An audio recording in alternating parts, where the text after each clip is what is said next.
Hey, what's good, everyone? Welcome to episode 95 on the Next Block podcast. We have a special guest that you just saw a little sneak peek there, but it's about get rewarded for doing good. We're gonna have UrbanChange pop up, but we're gonna get to a few things first. How you doing, Crypto for Change? I'm doing good, doing good. And as you can see below, if you were paying attention also in that intro, we do have a new sponsor. So we want to give a big shout out to Lofty AI. They have Yeah. joined as a sponsor for the next block. And so, the channel's continuing to grow. Super excited about that, obviously. And also if you guys are watching right now or if you're watching after, stay tuned this week. Make sure you're following our socials. We're going to be doing a giveaway with Lofty AI, just by us, but, with some real estate properties that obviously they're marketing. So if you want a shot at winning that, make sure you're following our socials and stay tuned because we will be giving away some hints on how you can enter into possibly win that to just flex that partnership and flex what Lofty AI is doing, real world assets on Algorand. Outside of that, obviously a lot of other things going on. We got our XGov proposal that's, we're still in the middle of that, looking to get it approved. And the crypto markets are still pumping. Bitcoin, to a lot of people's kind of shock and maybe awe, a lot of people were calling for, low 30Ks when Bitcoin kind of started falling after that ETF news. I had a lot of, and I'm talking big accounts in smart accounts that, are always calling the tops and bottoms, right? They always got those tweets.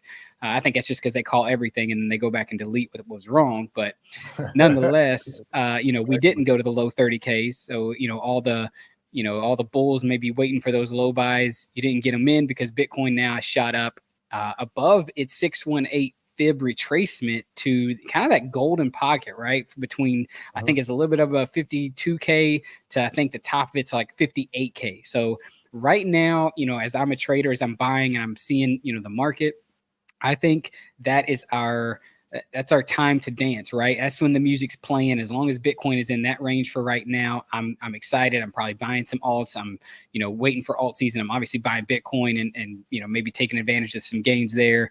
But it's definitely there are warning signs everywhere, right? I mean, you got the VIX almost at all-time lows, which the VIX is it shows the volatility of the market. You have the dollar looking it's about to crash more.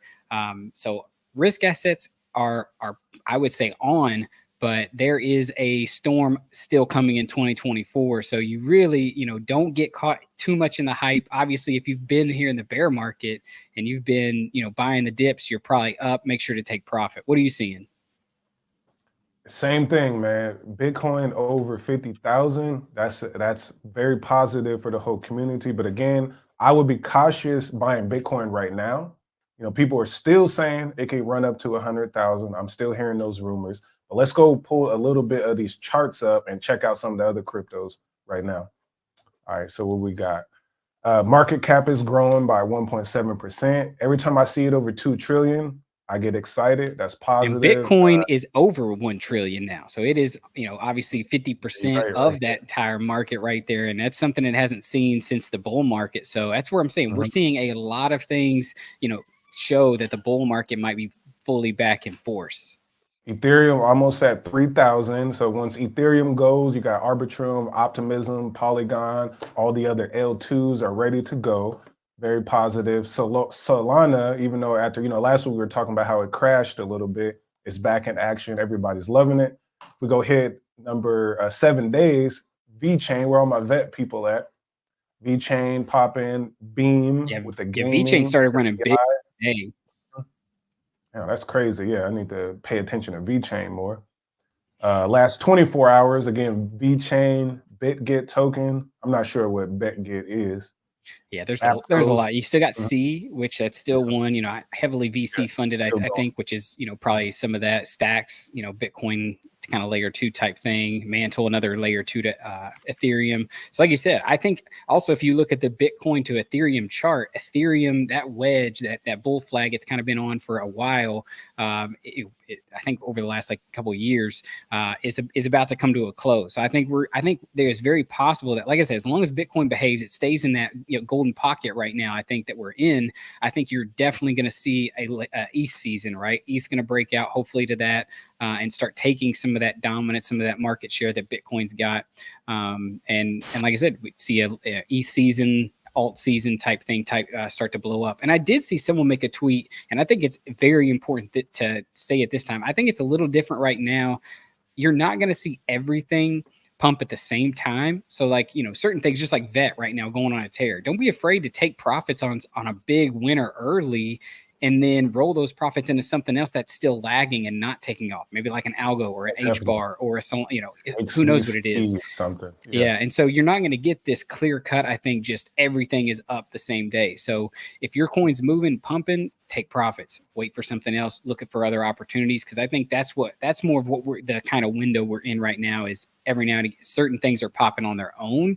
And then maybe, yes, we will get that one big alt season push that everybody looks for, but I don't think it's going to be like what we saw in 2021 because it's just different, right? It's TradFi people that are entering the market. It's not really retail, it's Wall Street. And that's where they're smarter, they're more savvy. They're not just going to get gobbled up like we maybe want them to.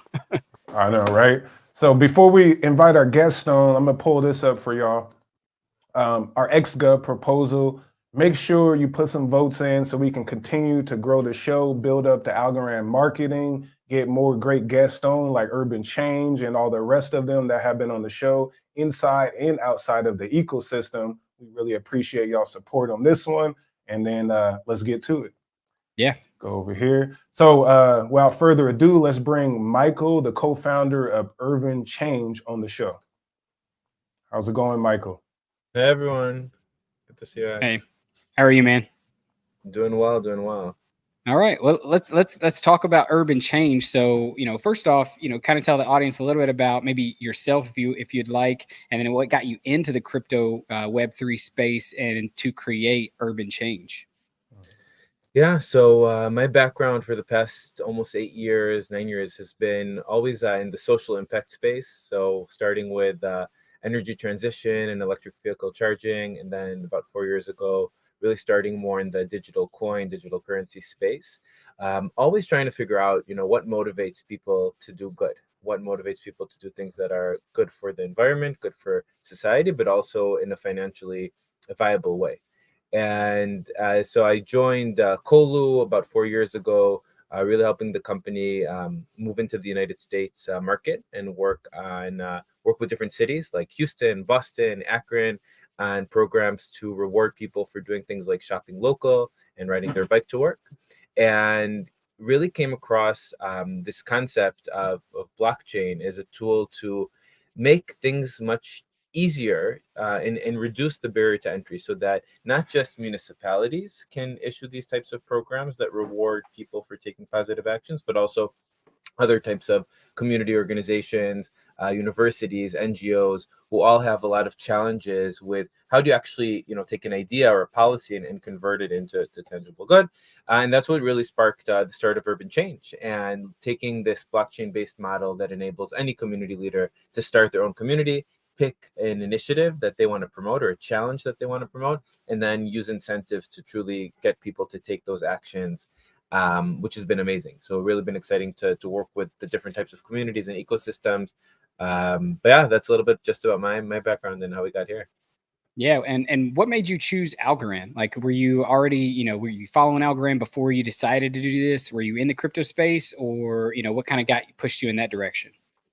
Yeah, so I mean, Algorand, definitely we had been following it prior, but one of the two main things that truly stood out is one, that it's a climate negative, meaning it's very positive for the climate. I mean, they take climate action very seriously, and to have a climate neutral or climate negative blockchain was extremely important for us.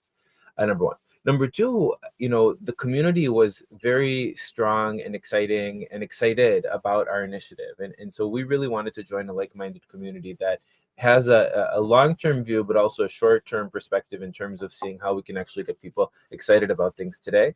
And it's been awesome working with the different people within the Algorand ecosystem. I think everyone is really on the same page in terms of trying to focus on social impact.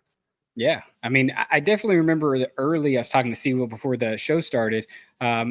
feel like there was a project similar to what you guys are trying to build called Webland, which maybe some of the people in our audience might know or remember. And I remember trying to even reach out to them when I was throwing a local Algorand get together in my city, and I tried using their app to like reward, right? I was going to fund it with Webland tokens that, hey, if you came to the Algorand event that I was throwing, not only could you win the NFTs I was giving away, but you'd also, like, if you signed into the app, you would win some of the Webland tokens. But there, the app was super glitchy, and I feel like it got rugged surprisingly by the VCs. And so obviously we don't want that to happen to you guys, but it seems like in a nutshell, that would be, a way that, people would be able to use UrbanChange, right? Is they could create local initiatives, kind of like I see you guys are doing with the pull-up challenge type stuff, right?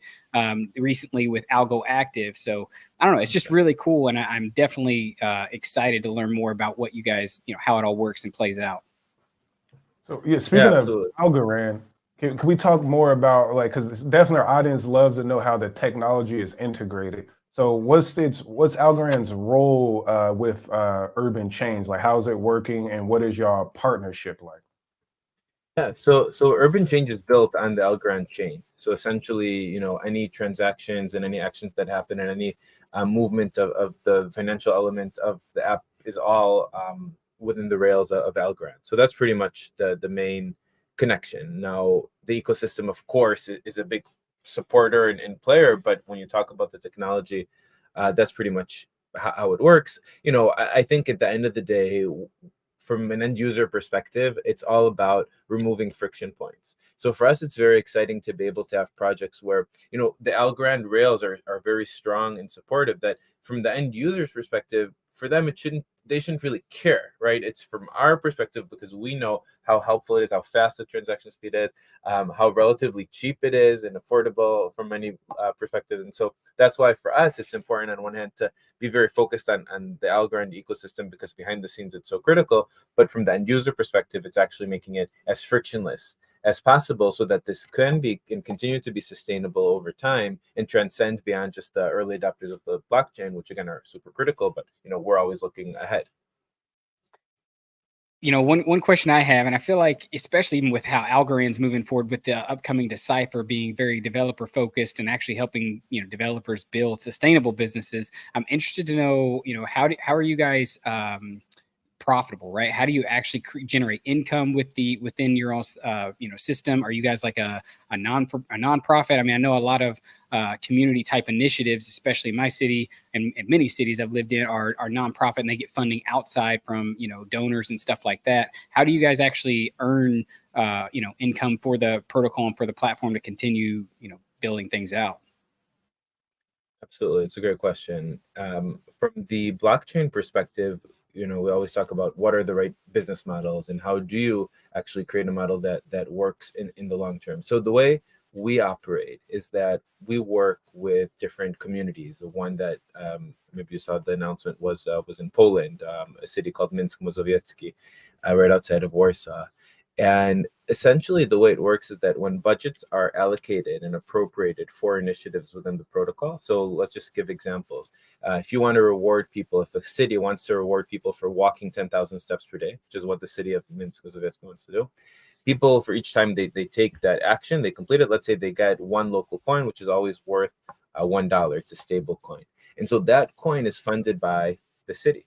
Now, the protocol takes a percentage fee for enabling the city to utilize the protocol. The protocol takes a small fee from the assets under management equivalent that are allocated by the different community leaders or organizations that are appropriating funds. And so, of course, it could be a city budget, right? Or it could also be a lot of large foundations and NGOs, right? Think about the United Nations and the SDGs, the Sustainable Development Goals, the 2030 goals, which are super critical and important. And that's sort of like a tangible benchmark that's being used globally, right? So a lot of times people measure the impact based on its ability to connect to the outcomes that are needed to achieve these sustainability goals, the UN sustainability goals. And so a lot of times there are budgets that are dedicated specifically for that purpose. And so that's where we see an enormous market opportunity, because a lot of those budgets, often, unfortunately, we don't always know what the outcome is. So you can be like, oh, wait, a press release for $1 million focused on getting people to live a healthier lifestyle, getting people to maybe walk more. Now, a lot of times that you look at that $1 million budget, you don't necessarily know what the outcome of that budget is. So you'll see a great, huge press release, but then if you want to follow through a couple months later, a couple of years later, you see, wait, actually, the impact wasn't achieved. It wasn't measurable. It wasn't tangible. People weren't accountable. And so that's where the blockchain actually has a lot of capacity, because if you can get people to be rewarded based on outcomes, right, based on completing that action, then suddenly that budget can be literally translated into outcomes. So suddenly $1 million could be translated into 10 million steps walked, right? Great. And that actually saves X amount of emissions and decreases people's probability of getting, sick by X percent, right? So there's a lot of quantification here that can be done. Yeah, and it also, obviously with the blockchain, it makes it more transparent, because a lot of times you see, you see those $1 million budgets, and then, you see, if you really dig in, you might see some people just got paid to, make a, to be endorsed by it, and really they got most of the funding, when really all the money didn't really go to the community, just went to maybe one person who headed that event, or whatever it may be. It's very interesting, just from it makes me think, not like super socialistic, but it does make me think how, a lot of people, I feel like, in today's world are worried about CBDCs and track, with money and being able to track everything, and how that all works is, from a rewarding standpoint, it definitely, I see the benefit there. But I do want to focus a little bit more on the cities, right? I don't want to get too far off topic here. When it comes to the cities, you guys have on your website here, I was just looking at some of them. You've got Ranchova, Cordova, California, Youngstown, Ohio. I'm just kind of reading them as they're scrolling across. Akron, Ohio. How did you guys form those partnerships, or what experience, I guess, do you have in building those partnerships with cities? And it even from Poland, seems like it's just US based. It can be anywhere in the world, any city in the world that could maybe plug in and use this. Do you guys have a specific team that's building out the kind of research of, what cities to add in, or how do you guys go about that? Great question. So with the cities that you mentioned in the United States, so we work with a bunch of different cities here in the US, here based in New York, so I'm saying here. The US model is a stable coin model, but it's not blockchain based. It's under the Colu brand. Now, UrbanChange was incubated by the team at Colu. It uses a lot of the lessons learned, the same operating procedures and things that we've learned from Colu. UrbanChange is fully decentralized, right? And so the model in Poland and in Brazil, and now that we're working on in Tulum in Mexico, those are all under the UrbanChange. The US cities, to your point, that was actually a way for us to learn and to understand how this concept of incentives can work, while making sure that from the short-term perspective, we always talk about, how do you actually maintain a business model that works at each phase, right? So the sort of quote unquote Web 2 version within the United States was a great way, because, it's a way for us to learn, gain a lot of understanding about how to work with governments, how to integrate technologies, how to implement them, and then create a model that can be sustainable over time. Use those lessons later on and then apply them into the blockchain, where there are a lot more, the technology enables much more, it makes it much easier, let's just say this, for other types of organizations. It reduces the barrier to entry, because cities have to pay a lot of money for this type of program, relatively speaking, whereas from the blockchain perspective, it's much cheaper. And so it's much easier for any community leader who says, you know what, hey, I want to start my community. I'm a community leader in my neighborhood. I can just, let me find a small budget that I have and incorporate it into the program. So the US it's a great way for us to experience impact today, as much as we can, but on the other hand, also take those lessons learned and apply them into the UrbanChange ecosystem. So it makes me think, I remember when Mayor Suarez out in Miami was doing Miami coin, and they did a New York coin. So has nothing to do with UrbanChange or Colo, right? Yeah, exactly. That has nothing to do with us. So then, right. Yeah. So then I have a kind of follow-up question then with the cities, obviously the Algorand community, right? I mean, it's not a city, right? The Algorand, people are all across the world, but in with the decentralized aspect of it, if you could give us a brief walkthrough of like, hey, if me for the next block, or say, Michael Jordan, a big, proponent for the Algorand community, wanted to create a challenge or something, what would they have to do, step by step, to really fulfill that, goal with UrbanChange, with your all's app? Yeah, absolutely. So let's say I'm a community leader. I could be based pretty much anywhere, and I want to start my own community. So I would go to the UrbanChange website. I would click on Start a Community, and I would basically follow very simple steps. And happy to share the link with you all in the show notes to add. And I would follow very simple steps to pretty much get the community open. I would need to, as a community leader, get a wallet, a digital wallet with it could be Parawallet or the relatable wallet where I could store algos, and pretty much follow very simple steps to get that community up and running. It really could take maybe 10 to 20 minutes, which is pretty crazy. Once I have that going, then the cool part is you really can customize it. So you can really customize your initiative or challenge, right? You can say, you know what, I want to get people to run a certain amount of miles per day, right? So you say, you know what, if you run 3 miles for 5 consecutive days, each day 3 miles, not bad, you can then maybe earn, $20, right? So the way it works is that if I, as a user of Michael Jordan's program initiative, let's say he's in Chicago, Michael Jordan, not the real, I know, whatever. Anyway, so let's say we're in Chicago and I need to run 3 miles outside, which makes it even harder, 5 consecutive days. I would basically need to show proof that I completed this action. So with running, it could be fairly simple because you can like link it with your phone, or whether you have Android or iOS, you could link it and show that you ran.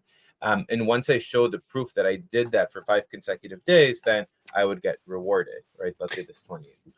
So let me pause right there in the process. Like, so would it connect to like, say like when I go run, I use the Nike app. Like, is that what you're saying? Like it could connect to another app that tracks your running, or are you talking like you would have to take screenshots of your completed run showing dates, and then it has to get approved, behind the scenes, or what does that look like?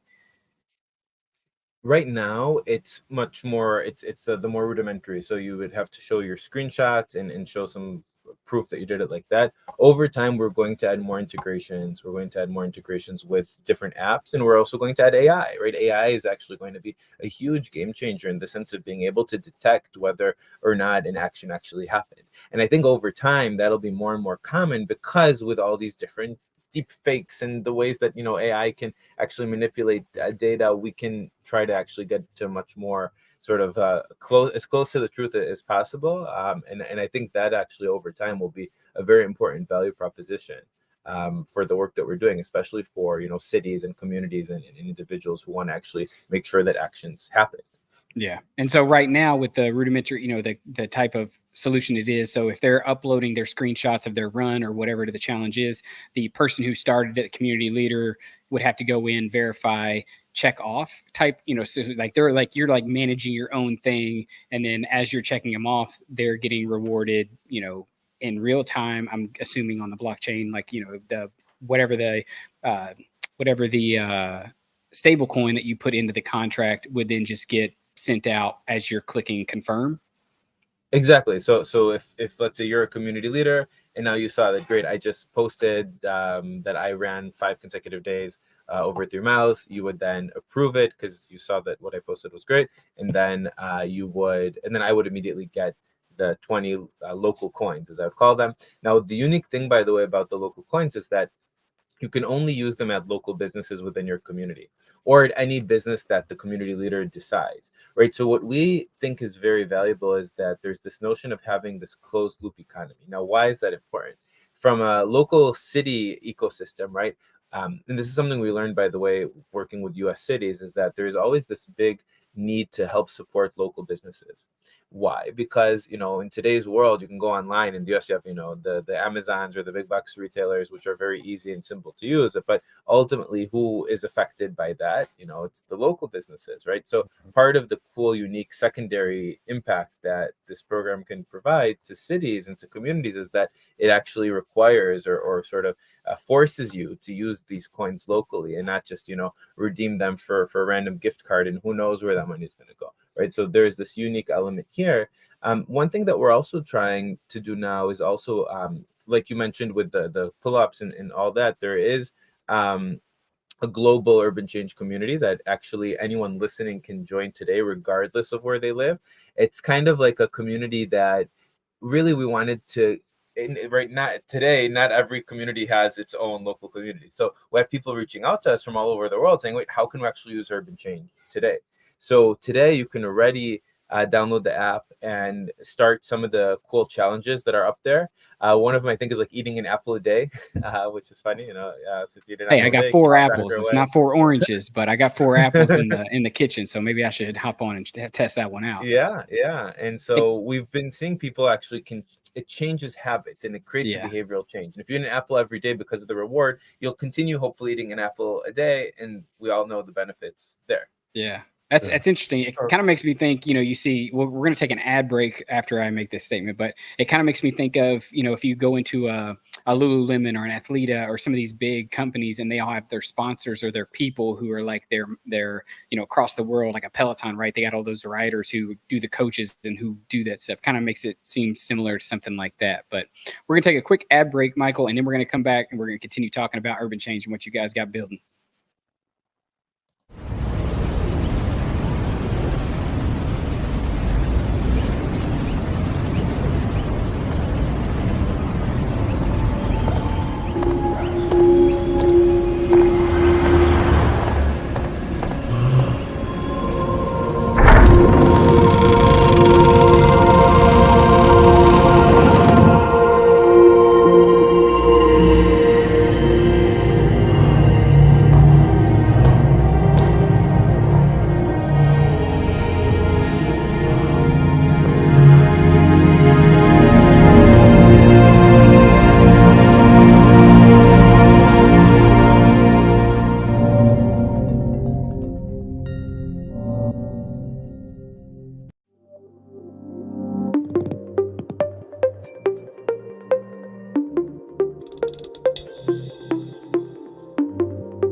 Hey, so welcome back, everyone. Episode 95 with Urban Change. So let's dive in more. I want to, it's Black History Month right now, and I was reading about, some at what y'all doing in Akron and Boston, which I think is great. Can you break down some of those success stories of what you're all doing in those two cities? Absolutely. So Akron, actually, the mayor just posted about it, I think yesterday or earlier today. So shout out to the mayor for spreading the word out. I can tell you about the program in Akron, which is actually ongoing as we speak.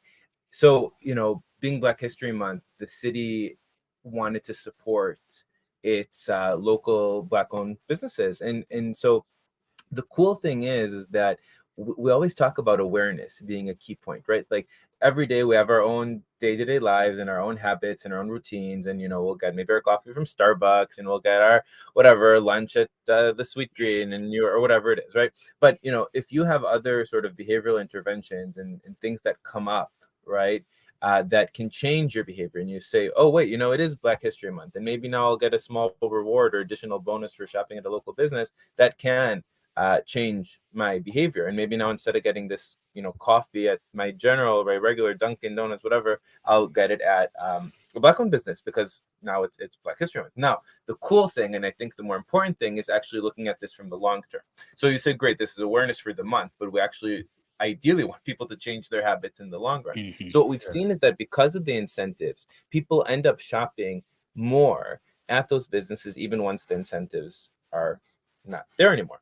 Right. So what I would say is very cool is that we see people usually spend 10 to 20% more at those businesses, and they frequent the businesses much more. So we've heard anecdotally and also seen from our data that once these reward offers end, people end up going and spending more time and shopping more at the Black-owned businesses. And I think that's been truly a great success story. The program in Akron has been going on for, let's say, since 2020, right? So it's been almost 4 years. And we started during COVID when, local businesses really needed support. So the whole point, and I think where this connects also with UrbanChange, is saying, how do we use incentives to do things that otherwise would be much harder for people to do? And how do we look and see what the goals of governments, of NGOs, of universities are, and how do we use incentives to do good? So I think the Black History Month and Black-owned businesses is one part of it, which we're very happy about, and it's been getting a lot of traction. But there's also many others and many other types of initiatives, supporting businesses in specific neighborhoods. It could be supporting, businesses in low-income communities and giving exposure to those types of businesses. It's something actually in Houston, Texas, that we're working on with the city. And that's actually using rewards to get people to shop at, they call it complete communities. So it's businesses that are in relatively low income communities. And how do we get people from other parts of the city to actually shop there? And so that's a program that we started a couple months ago, and it's been doing very well so far and continuing to grow. But again, kind of tying it back to UrbanChange, that's where the blockchain has so much potential. And that's why we are constantly trying to pull the boundaries more, to get more people to use the blockchain, because ultimately this can create long-term impact in so many different ways. Yeah, that's amazing because like in my city right now, I'm in Portland. And then so we have a Starbucks like walking distance, but we have decided, about last year or so, we will no longer go to Starbucks. We drive extra to hit all the local coffee shops, and then same with the farmers market. I'm like trying to get away from Whole Foods and then shop on the weekends at the farmers markets to get my fruits and vegetables. Everyone seems happy about it, but also realize things are fresher and they're more sustainable because we just get it from the the neighboring farming city over here in Sandy. So kudos to y'all. I think that is very important. And my follow-up to that too is like, we always have in the US a regulation problem. So can you speak on, what y'all are dealing with in terms of like blockchain and crypto in the US versus the rest of the world? Definitely. I'm not a lawyer, and of course, what I'll say is Sure. from my knowledge and understanding, and I know it's a topic that is definitely a very hot topic today. But what I can say is that in the US, our model is not, as I was mentioning before, blockchain based. And the reason that we did not, or we were not able to implement yet the UrbanChange model into the US is really because of a lot of the regulatory uncertainty. And so the efforts that are being done in the US are, like I was mentioning, not on the blockchain, but most importantly, the programs that are in different countries, other outside the US, such as Poland, Brazil, Mexico, are not. Now, each country has its own regulations and restrictions and everything, and we built our model compliant with from the European standpoint. So in Switzerland, obviously with Mika available, there's a lot more clarity there. So we built it with that sort of influence from a regulatory perspective. And that's what's enabled us to kind of pull through at this stage. Now, again, as things progress, it's very fluid, and we're hopeful that over time, there will be a lot more regulatory certainty here in the US, and there will be tons of opportunities. I mean, we know it's just a matter of time, and I think it really is a matter of time ultimately. Oh yeah, it is. I mean, heck, even I saw today, I forget the exact tweet, Elizabeth Warren signed something that was like pro Bitcoin, like pretty much was for, I forget exactly what it is, but it's just like everybody's like what? Like you've literally hated on it. Like politicians will flip and flop, whenever it's You can cool pull and those whenever it under a honestly, call option. yeah, whenever it's beneficial for their pocket and for their bank account, Yeah. they'll say what they need to say. But it's also exciting because I have long wanted to find a way to make our platform and even our show rewarding for the viewers, right? I mean, sometimes we have hundreds of viewers pop in, if it's a really big guest, but there's always dedicated viewers of our show that come in, week out, and are here. And there was this one project called NifGen that was early on and building on Algorand and was going to be a way to reward not only content creators, but also the viewers and the users of that content. But honestly, it sounds like we need to, take a deeper look into UrbanChange and find some ways to create some, bounties and stuff like that for our community to engage. Because it's true. It's like, even back to the coffee, thing up in Akron, we choose to go to local coffee shops and try to shop local over a lot of the big things. And some people think it's crazy, right? To drive that extra 30 minutes. Like, why would you not? Like, literally, there's a Dunkin' 2 seconds. Like, I can literally walk out, get Dunkin', and, but if I walk 5 minutes further, then I can get it at a local, joint that's by a local business. And it kind of makes me think of a tweet I also saw where this, it kind of says like, it was kind of talking about how if someone does something crazy right at the beginning, everybody just look at him like, that's just weird. Like, don't do that. It's stupid. And it was one guy dancing in a field at a music festival, just like crazy, like just, not normal dancing. I'm talking like weird dancing. And then slowly but surely, and it's human psychology, slowly but surely, more people started coming in and dancing with him, just doing crazy movements. And before you knew it, the entire place was just going wild. Like, everyone's dancing. And I feel like to an extent, that's how we change the world, right? That's how we create the changes. If one person starts doing it, then it starts to, spread. And before you know it, UrbanChange could be, one of the biggest, dApps used on the blockchain because of all the communities that are being built and being, supporting local communities. I don't know. It's exciting to kind of drum up the ideas, and I feel like I'm sure you're even more excited since you're the co-founder of this project. Yeah, absolutely. I think that the feedback loop is very important, right? Because at this stage, let's say in your example, when you have to travel further to get that local coffee, right? You're doing it, and at the end of the day, and you have that good feeling inside that you did something to support, the local community. But pretend there was also some element of loyalty or some element of where you'd say, okay, great job, well done. Here's a star. Now, once you get to 20 stars, you get like, some cool T-shirt or an NFT, right? And so I think it just creates this additional subconscious layer that promotes the behavior and reinforces it even further. And that's where we see a lot of it. It's just ultimately, how do you get those behaviors in sort of package them in a way that people will continue to do them? And again, it could be with shopping local, but it could also be with walking 10,000 steps per day. It could also be, we were doing some work in Nigeria actually with preventive health. Maybe it's getting people to get vaccinated or tested and rewarding them for doing so.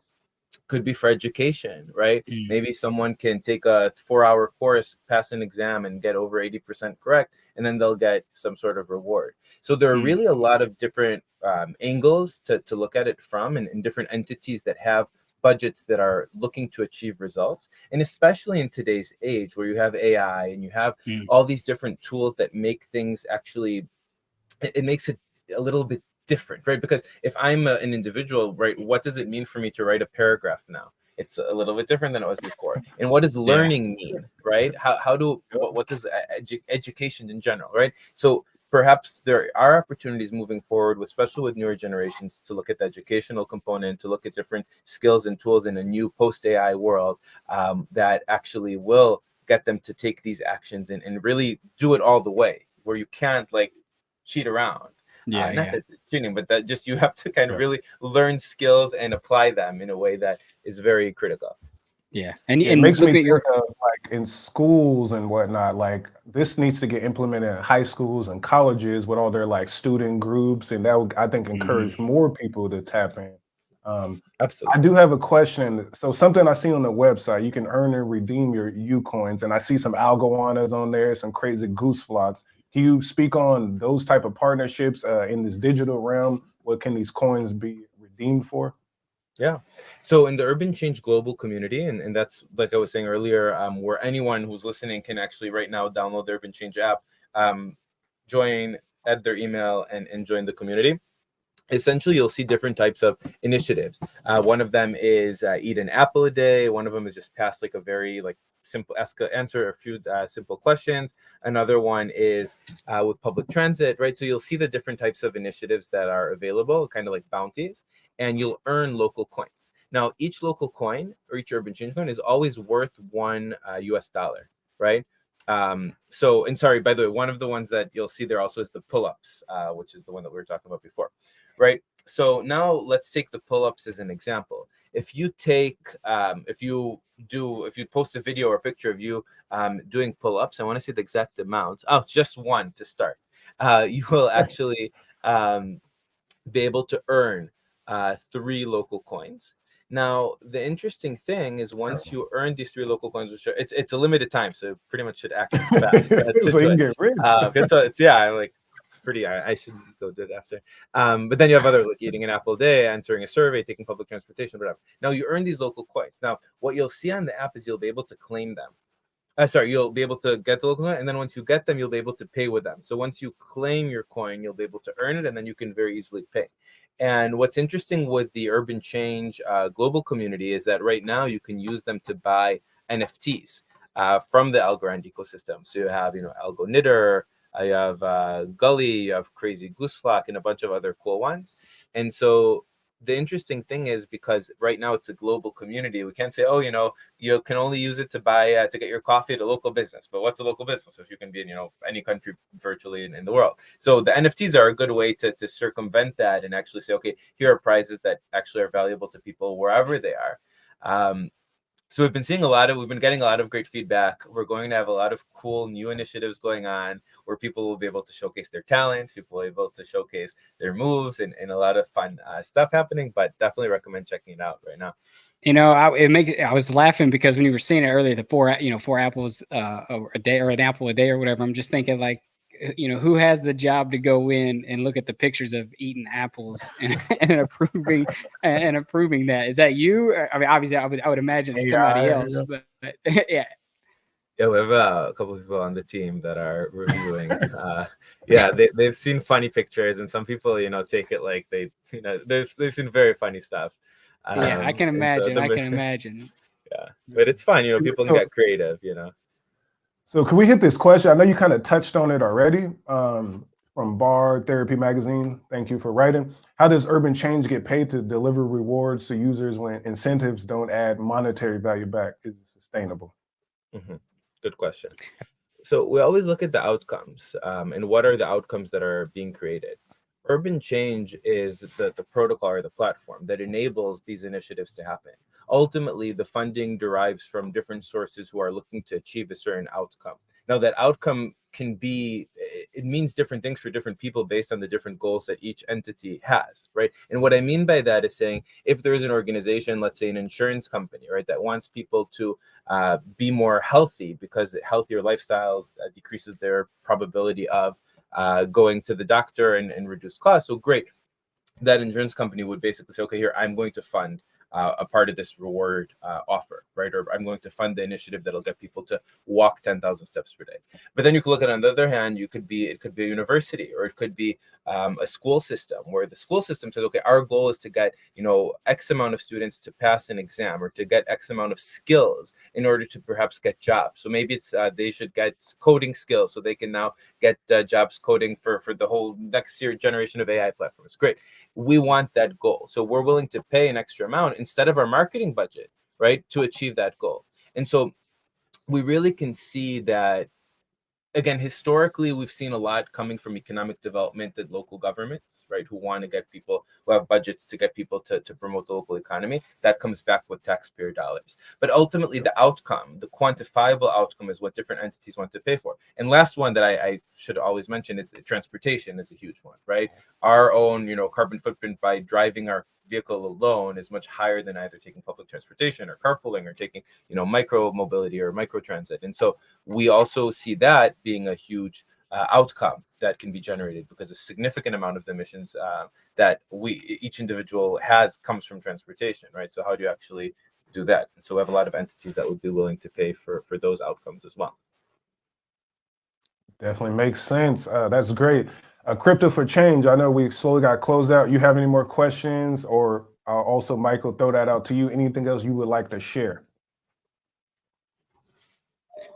I will say I'll pass it to Michael. My son is waking up. He's at a fever, so he might make some noise in the background. So I'll stay muted. Michael, if there's anything else you would like to say, I feel like we've touched a lot of the topics. And like I said, I'm super excited about it. Definitely going to download the app and give it a try. Yeah, no, I appreciate it. I think we touched upon a lot of topics. And of course, if anyone has additional questions, you can always find us on X or email or whatever channel you want. We're around, LinkedIn. And definitely very excited to get some of your community to join, and very happy to be here. I love what you all are doing. And again, appreciate the time and the interest in our work as well. Well, thank you again, Michael. This is episode 95 with UrbanChange. There's a baby. Appreciate everyone for tapping in, and we will see you next week. We have another explosive episode with Sean Ford, former Algorand Inc. CEO, and he's over there at Cardano. So make sure y'all tap in. Until the next one, y'all. Peace.